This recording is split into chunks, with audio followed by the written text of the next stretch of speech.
Some bands build a fan base. This band built an entire army.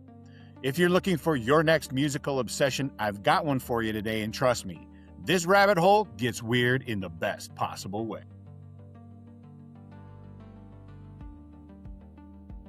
Hi everybody, welcome back to another Z Frequency Spotlight, where every week we shine a light on an artist that deserves a spot on your playlist. I'm Matt Allen, co-host of the ZHZ podcast and trumpet player and backing vocalist for Z Frequency, and every week we're bringing you an artist that we think more people need to hear. I was just doing what all of us do way too often. Late night TikTok doom scrolling. And then suddenly, there they were. Today, I'm talking about Alice. Alice is a genre-bending fusion of electronic dance music, dark wave, and rock that generates a sound that's equal parts futuristic, cinematic, and emotionally intense. They're the kind of band that feels like they should be soundtracking either a cyberpunk movie, a post-apocalyptic dance club, or actually, and more specifically, both at the same time. Their music balances massive electronic textures with rock energy and dark atmospheric moods in a way that feels uniquely their own. And honestly, that's becoming harder and harder to find these days. The current chapter of Alice began in 2020 during a songwriting retreat at Joshua Tree. The band was developing ideas that would eventually become their ambitious double album, As Above, So Below. And then, as we all know, the world basically hit the pause button.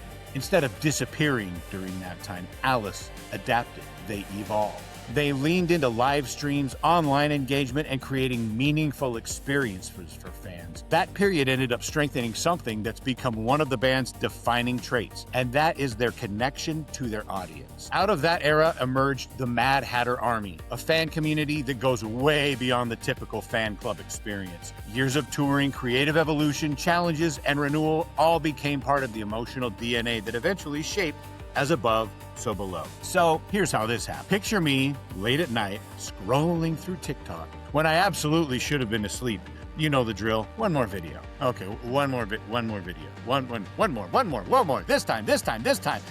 20 minutes later, you're still there.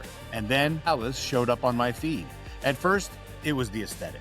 Then it was the sound. And then it was that moment where you stop scrolling because your brain goes, wait, who is this? And the more I dug in, the more impressed I became. Sure, the music grabbed me, but what really stood out was how much effort they put into building a genuine relationship with their fans.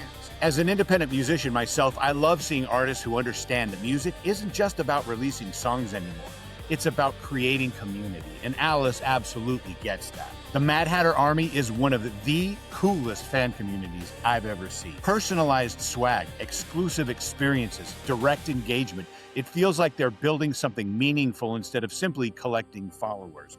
And that's the kind of thing I always love highlighting. The band's latest release is their 2025 double album, As Above, So Below. The project feels like the culmination of everything they've experienced over the past several years. It's atmospheric, it's emotional, it's dark, it's energetic, and it showcases just how comfortably Alice can move between electronic and rock influences without ever losing their identity. If you're looking for a starting point, I recommend checking out the track For Dead. It's a great introduction into what makes this band special.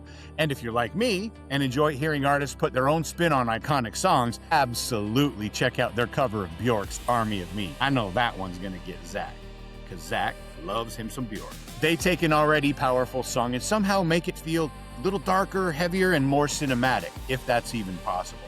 But really, they really make the tune their own. You can find Alice pretty much everywhere. They're on Spotify, Apple Music, YouTube, Bandcamp, Instagram, Facebook, and their official website.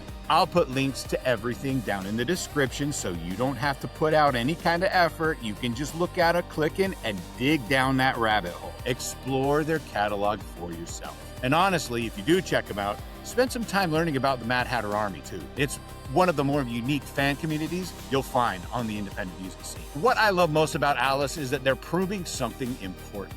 Great music is only part of the equation.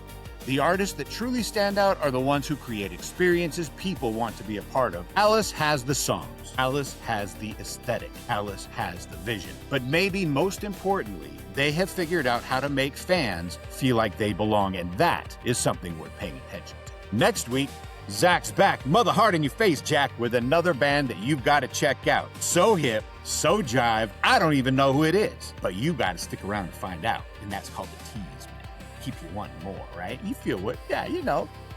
So if you enjoyed today's Spotlight, go support Alice by streaming their music, following them on social media, and checking out everything they're doing with the Mad Hatter Army. And while you're at it, make sure you're following the ZHZ podcast so you don't miss the Z Frequency Spotlight coming at you weekly with a new artist to discover. I'm Matt Allen. Thanks for hanging out, and I'll catch you on the flip side, baby.